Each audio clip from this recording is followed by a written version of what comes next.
হাইড্রোস কই রাখছেন? হাইড্রোস হাইড্রোস কত লুক দিচ্ছেন? বেশি না কম? হাইড্রোস হালকা। ওই যে কত লুক দেখি, হাইড্রোস 1 নম্বর না 2 নম্বর? ওই সাদাটা বের করেন, সাদাটা। এই অবস্থা কেন এখানে? এটা কি রান্না করলাম? পুরো করতেছি যে না কাটতেছি তো রান্না হচ্ছে না সামনে। এটা কি করলেন আপনি? এটা কবে রান্না? হ্যাঁ, এগুলো আজকে ডেলিভারি করবেন না? আজকে সার্ভ করবেন না এগুলো সার্ভ করব না স্যার। ওই কাঁচামাল ফ্রেশটা পুরানি কেন রাখছেন? চালু হয়ে যায় আজকে রান্না তো বাদ রাখছেন কেন? আপনি মিক্স করছেন, এটার ব্যবহার জানেন? স্যার একবারে সীমিত। আমি সীমিত আর বেশি সেটা আপনাকে জিজ্ঞেস করিনি। এটার ব্যবহার জানেন আপনি? কতটুকু না, এটা তো খাবারে দেওয়াই যাবে না।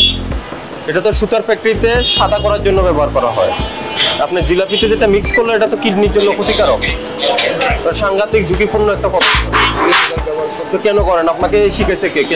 হাইড্রোস দিয়ে জিলাপি তৈরি করা? সুতা সুতা সাদা করার জন্য ব্যবহার করা হয়।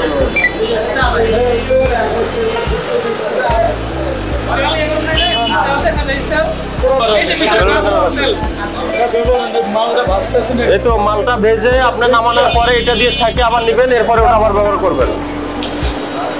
ও লেখা হয় যে হাইড্রোস ব্যবহার করে জিলাপি তৈরি করছেন, ওটা দেখো। আর ওই যে বাসি খাবার সংরক্ষণ করছেন ফ্রিজে। হাইড্রোস ব্যবহার করলে এটার জন্য 2 লক্ষ টাকা শাস্তি, জরিমানা। কি করবেন না? কি জানেন না? আজকে আপনাকে সতর্কতামূলক 10,000 টাকা ফাইন করা হলো, জরিমানা পরিশোধ করেন।